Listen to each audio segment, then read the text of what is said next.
আমাদের পাশের রাষ্ট্র ভারত, তারা ব্যাখ্যা দেয় যার যার ধর্ম সে পালন করবে, কিন্তু বাস্তবে আমাদের মুসলমান সন্তানগুলো আজকে ভারতের মধ্যে আছে, তারা কি স্বাধীনভাবে ধর্ম পালন করতে পারছে? এদেশের মানুষ যেন স্বাধীনভাবে উন্মুক্ত বাতাসে এই সোনালী সূর্যের সেই আনন্দ উপভোগ করতে পারে, সেই মানবতা রক্ষার জন্য আমাদের চেষ্টা, দায়িত্ব নাই? সেই ধারাবাহিকভাবে তারা বারবার ভারতের সাথে কি করতেছিল? বৈঠক করতেছিল, আমেরিকার সাথে গোপনে বৈঠক করতেছিল। আর আমরা চাইতেছিলাম এই দেশে স্বাধীনভাবে নিজের পায়ে দাঁড় হবে, আর আমেরিকা ভারতের গোলামি করবে না, আর বাংলাদেশ কখনোই তাদের গোলাম হয়ে জিনজিরের আবদ্ধ হয়ে আমরা চলতে পারি না। এরপর দেখি হিন্দুদেরকে প্রার্থী দেয় ইসলামের নামে। সে তো ইসলাম গ্রহণই করে নাই, তাই ইসলামের পক্ষে সে কথা বলবে কিভাবে? এরপর দেখি হিন্দুদেরকে নিয়ে সম্মেলন করে, যেটা সম্পূর্ণ বিজাতিদের কালচার, ইসলাম সম্পূর্ণ জবাই। কারণ এখন বাংলাদেশের ভিতরে ইসলামের নামে দল, ইসলামী আন্দোলন ছাড়া অন্য কোন দল ইসলামের পক্ষে আওয়াজ তোলার আর মুখ নাই, সাহস নাই, বলার মতো কোনো পরিবেশ নাই। আর বিশেষ করে আপনারা আমার সারা দেশে প্রবল বৃষ্টির কারণে চট্টগ্রাম সহ বিভিন্ন জায়গায় অনেক মানুষ দুর্বিষহ জীবন বসবাস করছে, দিন রাত্রি কাটাচ্ছে। আমরা আহ্বান করছি, আমরা সবাই যেন আমার সেই ভাই মা বোনদের পাশে আমরা সহযোগিতার হাত বাড়িয়ে তাদের খেদমতে আমরা থাকতে পারি। আল্লাহ আমাদের সকলকে তৌফিক দান করুন।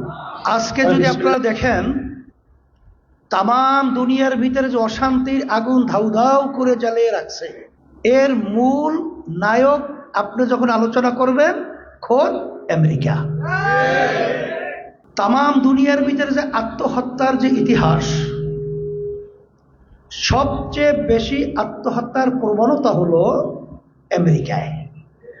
তা আমেরিকার মধ্যে যখন মানুষ অশান্তির চরম পর্যায়ে পৌঁছে যায়, তখন আত্মহত্যার পথ যাদের ঈমান নাই বেছে নেয়। এই অশান্তির আগুন সর্বত্র ধাউ ধাউ করে জ্বলার কারণে আজকে আমেরিকার ভিতরেই সবচেয়ে প্রবণতাটা বেশি। এরপরে আমি বলছিলাম ধর্মনিরপেক্ষতাবাদ।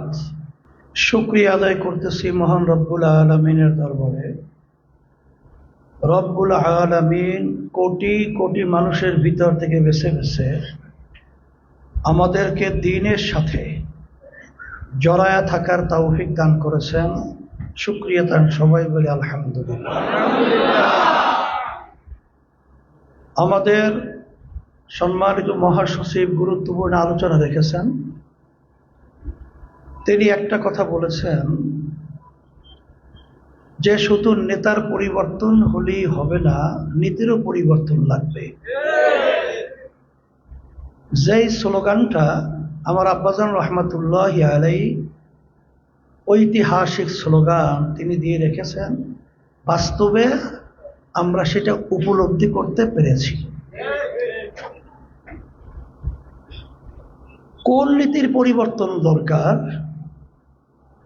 আমরা যে নীতি আদর্শ বাস্তবায়ন করতে চাই, সেই নীতি আদর্শের নাম হলো ইসলাম। আমি আমার ভাইদেরকে সংক্ষেপে নীতি আদর্শের ব্যাপারে দুই একটা কথা বলছি। তাম দুনিয়ার মধ্যে নীতি আদর্শ বাস্তবায়নের লড়াই চলছে। উল্লেখযোগ্য যে নীতি আদর্শগুলো, তার ভিতরে একটা হলো প্রচলিত গণতন্ত্র, আর একটা হলো ধর্মনিরপেক্ষতাবাদ, আর একটা হলো কমিউনিজম সহ লেনিন, কার্ল মার্কস, মাও সেতুং এদের নীতি আদর্শ। আর একটা নীতি আদর্শের নাম হলো ইসলাম।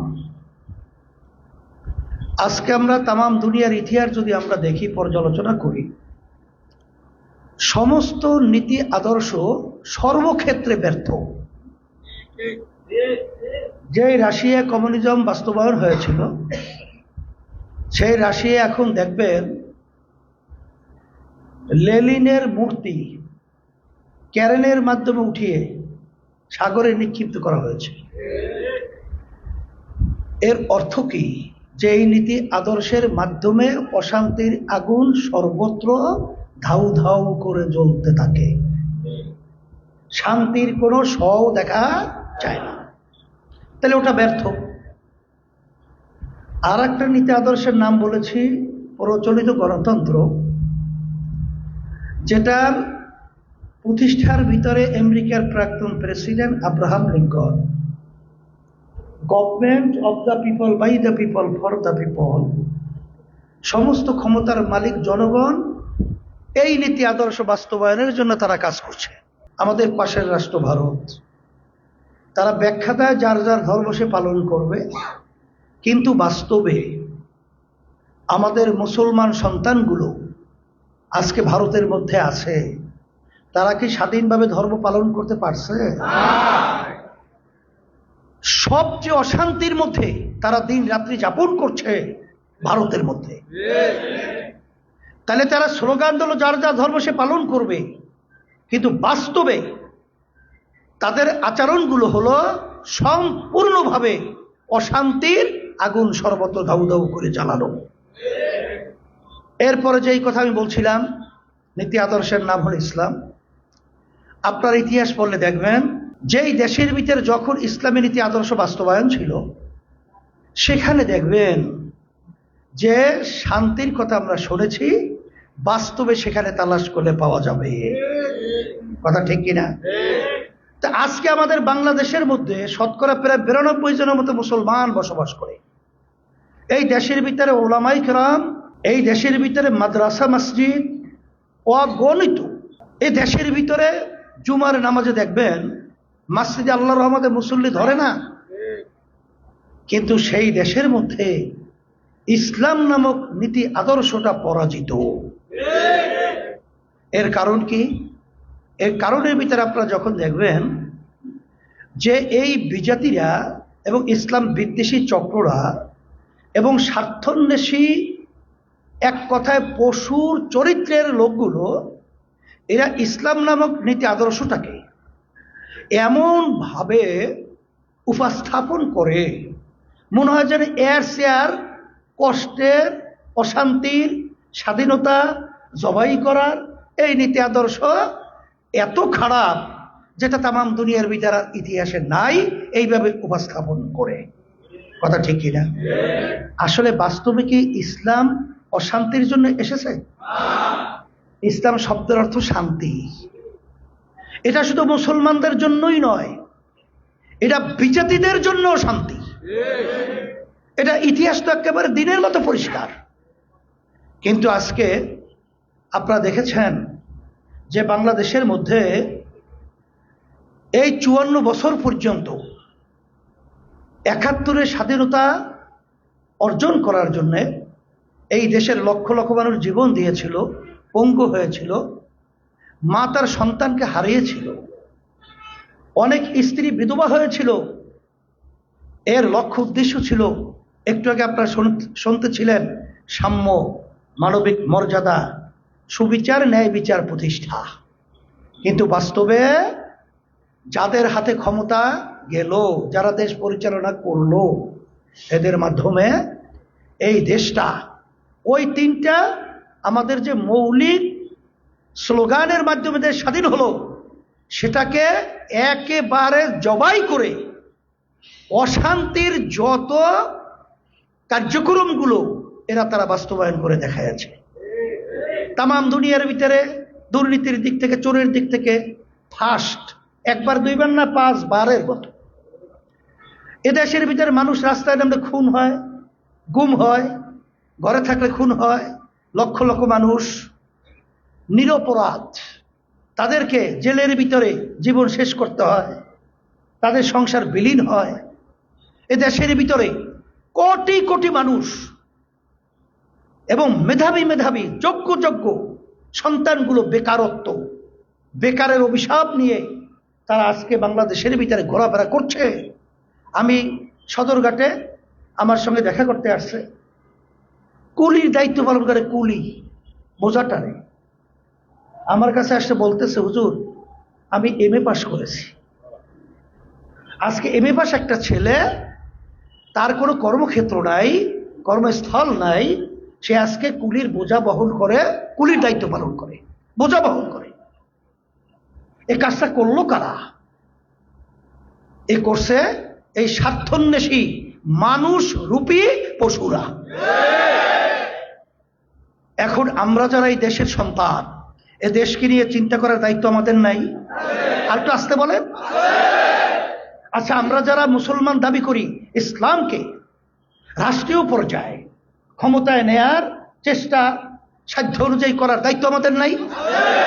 এদেশের মানুষ যেন স্বাধীনভাবে উন্মুক্ত বাতাসে এই সোনালী সূর্যের সেই আনন্দ উপভোগ করতে পারে, সেই মানবতা রক্ষার জন্য আমাদের চেষ্টা, দায়িত্ব নাই? সেই দায়িত্বকে সামনে রেখে 2024 5ই আগস্ট যখন অভ্যুত্থান হলো, আপনারা দেখেছেন কোন রাজনৈতিক দল তাদের ব্যানারে এই অভ্যুত্থানে রাজপথে কিন্তু কেউ নামে নাই, অথবা নামতে সাহস পায় নাই, অথবা বিভিন্ন ব্যক্তি স্বার্থের জন্য রাস্তায় নামে নাই। কিন্তু ইসলামী আন্দোলন বাংলাদেশ আমরা কোনো দিকে না তাকিয়ে আমরা কিন্তু যখন দেখেছি যে আমাদের ভবিষ্যৎ প্রজন্ম মেধাবী সন্তানগুলোকে পাখির মতো নিরাপদ মানুষগুলোকে মেরে ফেলা হচ্ছে, তখনই আমরা এর প্রতিবাদে আর বসে থাকতে পারি নাই। তখন আমরা আমাদের জানের ঝুঁকি নিয়ে আমরা কিন্তু তখন রাজপথে ব্যর্থহীন কণ্ঠে আওয়াজ তুলেছিলাম, এবং আল্লাহর রহমতে একটা পরিবর্তন আল্লাহ দিয়েছেন। তখন একটা সুযোগ এসেছিল এই দেশকে একটা স্বর্ণনির্দেশ তৈরি করা, মানবতা মুক্তি পাওয়া, ইসলামকে রাষ্ট্রীয় পর্যায়ে ক্ষমতায়ন করার একটা পরিবেশ তৈরি হয়েছিল। তখনই আমরা আহ্বান করেছিলাম, আলহামদুলিল্লাহ সারাও মিলেছিল, কিন্তু এটা কোনো জোট ছিল না, এটা আমরা করেছিলাম একটা সমঝোতা। জোটার সমঝোতার পার্থক্য আছে, জোটের নেতৃত্ব থাকে, যেমন বিএনপির নেতৃত্বে জোট, আওয়ামী লীগের নেতৃত্বে জোট। আর সমঝোতা মানে আমরা সিদ্ধান্ত নেব যারাই দলের ভিতরে থাকবে তারা শীর্ষ পর্যায়ের আলোচনার পরে সিদ্ধান্ত হবে, একসঙ্গে বাস্তবায়ন হবে। এই কার্যক্রম আমরা পরিচালনা করায় আলহামদুলিল্লাহ প্রথম কওমি ঘরানার 5টা দল আমরা একত্রিত হয়ে বসে আমরা সমঝোতা করে লিয়াজু কমিটি করলাম। সেখানে তাদের কার্যক্রম চলতেছিল। চলার পথে এই যে আমাদের সম্মানিত মহাসচিব কথা বলেছেন যে আমরা যেমন কি গণভোট এবং দেশের কল্যাণের জন্য কতগুলো যে বিষয় আছে জুলাই সনদের ভিতরে যেগুলো উল্লেখ করে স্বাক্ষরিত হয়েছে, এগুলো বাস্তবায়নের জন্য অন্তর্বর্তী সরকারের উপরে চাপ প্রয়োগের জন্য আমরা যখন নাকি আমাদের এই নীতি আদর্শ এবং চিন্তার সাথে যারা একমত পোষণ করেছে, চলার পথে জামাত এসে আমাদের সঙ্গে ঢুকছে। আমরা কিন্তু জামাতের সাথে যাই নাই, জামাত এসে আমাদের সঙ্গে ঢুকছে। এর সঙ্গে আরেকটা দল আসছিল জাকপা, এর সঙ্গে আরেকটা দল আসছিল ডেভেলপমেন্ট পার্টি। এই মোট 8 দল আমরা সমঝোতা বিভাগীয় সমাবেশগুলো হলো। কিন্তু একটু আগে যে আমাদের মহাসচিব কথা বলেছেন যে স্বার্থন্বেষী ব্যক্তি স্বার্থের জন্য দলকে বিলুপ্ত করে, নীতি আদর্শকে বিলুপ্ত করে, সেখানে আমরা দেখলাম এই জামাত যখন দেখলো ইউনিভার্সিটিগুলোয় নিরঙ্কুশ তারা বিজয় অর্জন করেছে, তখন তারা স্বপ্নের রঙিন হাওয়ায় ওরা শুরু করছে। ওরা মনে করছে জাতীয় নির্বাচনেও তারা এককভাবে ক্ষমতায় যাওয়ার ক্ষেত্র তৈরি হয়ে গেছে।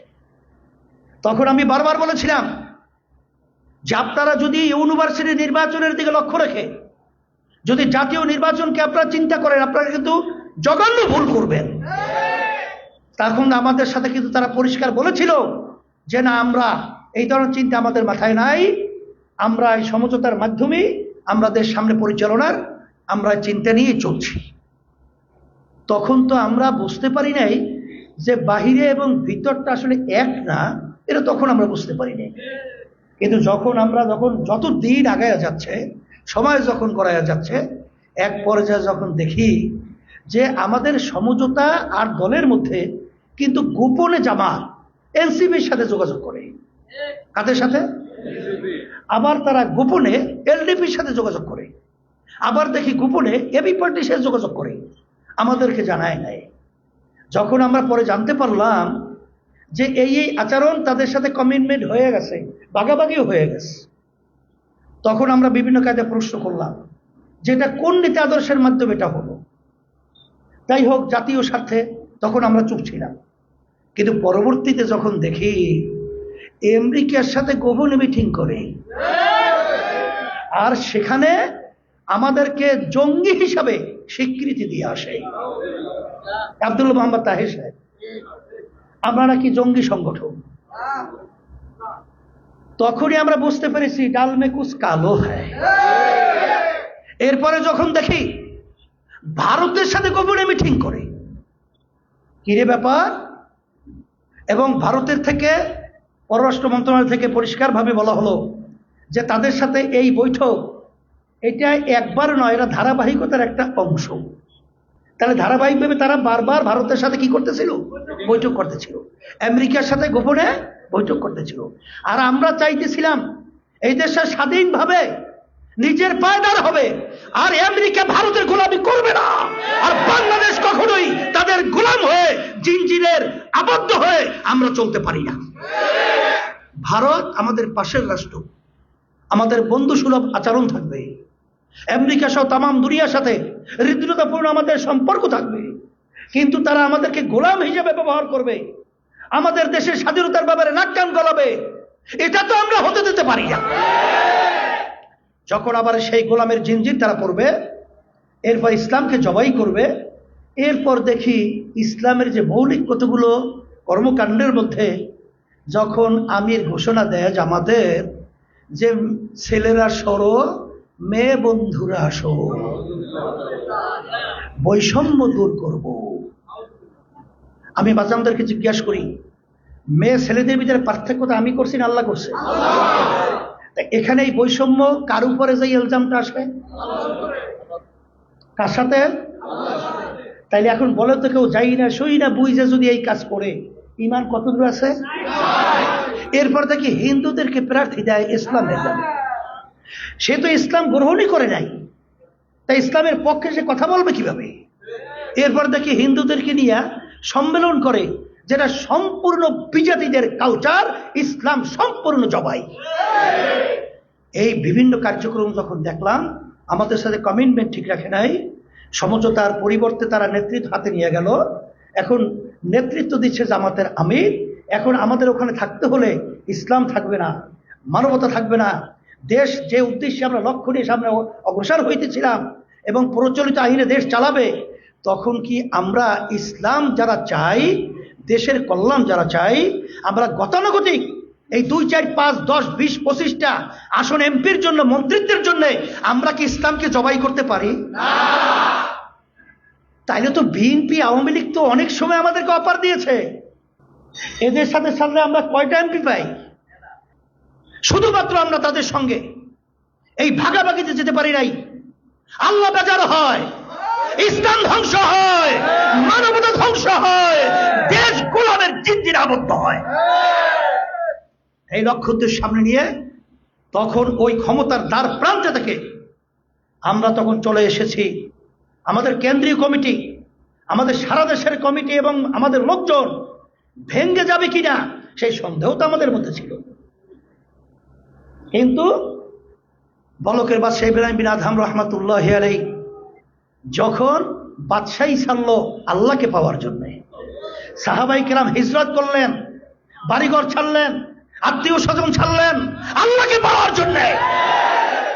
আর বর্তমানে ইসলামের নামে ধোঁকাবাজ ওরা আল্লাহকে ছাড়ে, ইসলামকে ছাড়ে ক্ষমতা পাওয়ার যাওয়ার লোভে। ইসলামকে মাথা উঁচু করে দাঁড়াবার জন্যই ওই কঠিন মুহূর্তে আমরা তখন সিদ্ধান্ত নিয়ে ইসলামের পক্ষে একটা বাক্স আমাদের কমিটমেন্ট ছিল, সেইটাকে রক্ষার জন্যে তখন আমরা বাংলাদেশের ভিতরে এককভাবে নির্বাচন করেছি। আমরা জানি যে দেখা দৃষ্টিতে আমাদের কিছু ফল আসবে না, এত ফল আসবে ভালো আমাদের পক্ষে তাও বুঝতে পারিনি। কারণ বিগত যত জাতীয় নির্বাচন আমরা করেছি তার থেকে কিন্তু ডবলের বেশি আল্লাহর রহমতে এই নির্বাচন আমরা ভোট পেয়েছি। তাহলে আল্লাহর রহমতে ইজ্জত আমাদের আল্লাহ নষ্ট করে নাই। এখন কথা হলো, কথা পরিষ্কার, অন্যান্য যে কওমি ঘরানার রাজনীতি ইসলামী দলগুলো ছিল তাদেরকে নিয়ে আমরা বৈঠক করছিলাম। আমাদের মহাসচিব আমাদের সঙ্গে ছিল। সেখানে কিন্তু আমরা বলেছিলাম জামাতের এই কর্মকাণ্ডের পরে আমরা থাকতে পারি না, এখন আমরা আসেন, আমরা একত্রিত হয়ে আমরা ভিন্ন ইসলামের পক্ষে বাক্স দেই। তখন মামুনুল হক সাহেবের অফিসে, কিন্তু তারা তখন রাজি হয় নাই, তারা ওখান থেকে বের হয়ে আসতে পারে নাই। কিন্তু আমরা তো আর থাকতে পারি না, আমরা তখন এসেছি। আল্লাহর রহমতে আপনাদের দোয়ায় এটা সবই আল্লাহর পক্ষ থেকে হয়েছে। কারণ এখন বাংলাদেশের ভিতরে ইসলামের নামে দল, ইসলামী আন্দোলন ছাড়া অন্য কোন দল ইসলামের পক্ষে আওয়াজ তোলার আর মুখ নাই, সাহস নাই, বলার মতো কোনো পরিবেশ নাই। এজন্যই কি হবে তা জানি না। যারা ইসলামকে ভালোবাসেন, যারা দেশকে ভালোবাসেন, যারা মানবতার কল্যাণ চান, আমি তাদের সকলকে আহ্বান করব, আসেন ইসলামী আন্দোলন বাংলাদেশ। আল্লাহর রহমতে সারা দেশে আমি সফর করার পরে দেখেছি, আল্লাহর রহমতে সর্বত্র ইসলামী আন্দোলনকে এখন মানুষ আন্তরিকভাবে এখন তারা মহব্বত করতেছে, পছন্দ করতেছে। আর ফরিদপুর হলো ইসলামের পক্ষের উর্বর একটা জমিন। এই জমিনের ভিতরে আমি আগে পরে এসেছি। আপনারা যদি নাড়াচাড়া করেন, আপনাদের তৎপরতা যদি বাড়ান, আল্লাহর রহমতে এই জমিনের মধ্যে ইসলামের পক্ষের শক্তি এবং ইসলামের পতাকা পথ করে আল্লাহর রহমতে উড়বে, এই আশা করছি। এখন আমি একা শুধু দায়িত্ব ইসলামকে ক্ষমতায়ন করা রাষ্ট্রীয় পর্যায়ে, এই দায়িত্ব শুধু আমার না, আমাদের সকলে। সকলের যদি হয়, আমি বলবো সব কিছু নিজেদের এই ব্যক্তি স্বার্থ এবং ব্যক্তি মনোমালিন্য বাদ দিয়ে আমরা একটু তৎপর হই, ইখলাস নিয়ে পরামর্শ করে কাজ করি। আল্লাহ বরকত দান করবেন এবং আল্লাহ রাব্বুল আলামিন দুনিয়া এবং আখিরাতে শান্তির ব্যবস্থা করবে ইনশাআল্লাহ। আর 2025-26-এর ফরিদপুর জেলা কমিটি আমি বিলুপ্ত ঘোষণা করছি। আর নতুন কমিটির সভাপতি হিসেবে আর বিশেষ করে আপনারা আমার সারা দেশে অনাবৃষ্টি, প্রবল বৃষ্টির কারণে চট্টগ্রাম সহ বিভিন্ন জায়গায় অনেক মানুষ দুর্বিষহ জীবন বসবাস করছে, দিন রাত্রি কাটাচ্ছে। আমরা আহ্বান করছি, আমরা সবাই যেন আমার সেই ভাই মা বোনদের পাশে আমরা সহযোগিতার হাত বাড়িয়ে তাদের খেদমতে আমরা থাকতে পারি। আল্লাহ আমাদের সকলকে তৌফিক দান করুন।